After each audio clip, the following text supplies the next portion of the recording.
Well, it looks like the end could be near for a company that was once hyped, not very long ago, as the most valuable startup in the world. WeWork is the name of it, and earlier this year, the company was valued at almost $50 billion. The ever-obedient business press often described WeWork as a tech company, but that was never really right. It was actually a real estate operation of sorts. WeWork bought up office space in big cities and then rented it to individuals or small companies. Now, that's fine, I guess, but it's hardly a revolutionary idea, and investors always want more flash. So the CEO of the company, Adam Neumann, posed as a world-transforming CEO. He babbled about making himself immortal or becoming the first ever trillionaire or using WeWork to solve world hunger somehow. When WeWork employees expensed their meals, they were banned from buying meat because climate. Meanwhile, Neumann himself bombed around in a $60 million private jet. It was a ploy, of course, but it worked. WeWork attracted billions of dollars in investment based on its rapid growth. But there was no real growth. In reality, it was always just a bloated office rental company with more expenses than revenue. Neumann, though, made millions by buying up properties and then leasing them to his own company.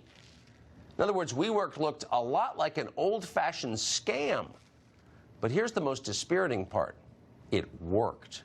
SoftBank, one of WeWork's investors, just announced it is paying Neumann $1.7 billion to step down as head of the company and give up his voting rights. For running a sham corporation, Neumann is now a billionaire. His employees, you know the rest of the story. Most of them get nothing.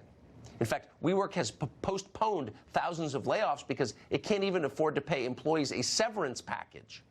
This new cash infusion from SoftBank won't save jobs. Instead, it will allow the company to fire people. That's infuriating. But it's also a metaphor for the broader finance economy. It's a sham that shafts the country for the benefit of a tiny group of people. This is not sustainable. Don't lie to yourself. And someday, when Alexandria Ocasio-Cortez becomes president, you'll know why it happened. In the meantime, Mark Blyth is a professor of political economy at Brown University. We're really happy to have him tonight. So, Mark, you've taken a good look at this company. What exactly was the business model here? It's pretty much as you described, Tucker. So I'm going to fly around and I'm going to go to Los Angeles, New York, London. I'm going to find the most expensive buildings I can. I'm going to get into really long leases and spend a ton of money doing them up in these really cool workspaces. And then I'm going to rent them out on a daily basis to people who can't afford their own office. That was pretty much it. Yeah, I know. No, really, that's worth it. So how is that worth billions? I mean, how is that the most overfunded startup of the year, if not decade?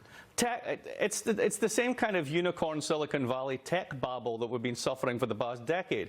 It's the same nonsense that brought us Juicero and Theranos and all the rest of it. Apparently, the world of work is fundamentally transformed. We're all modular. None of us need to go to work now. We all need a hot desk. And people apparently buy this and chuck billions of dollars at it when it really is just a fantasy. And a scam, I would say. It's a scam. Yeah, it's totally a scam. What's so galling, though, in previous generations, when you were caught running a Ponzi or ripping people off, you were punished. Gold brickers went to jail. This guy walked off with $1.7 billion. How did that happen? It's a really good question how that happens. It raises questions about where is the board of SoftBank? How can you authorize such a payment? If the guy has basically acquired these as part of a fraud, why are you buying them from him? This is a massive failure not just of corporate governance, but of the basics of what we understand of capitalism, where risk and reward is balanced, right? If you basically go to a world whereby it's not just winner takes all, it's loser takes everything, regardless of the costs, how can you have faith in that system?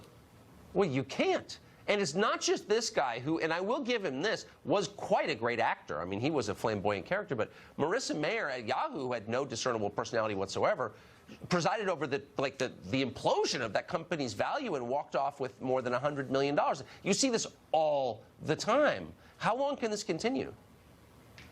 It can continue until basically investors wake up and smell the coffee. It can continue until politicians recognize there's a fundamental problem here.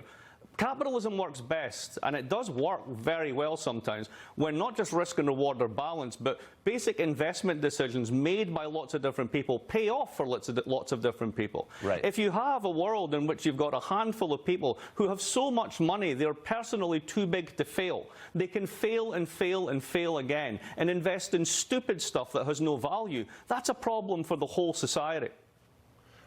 And speaking of that problem, what are the chances that WeWork or another failure like WeWork tanks the broader economy?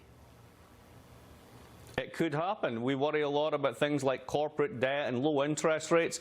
But come on, if you've got an IPO value of $47 billion, let's assume that this one goes through and then they find out it's a fraud.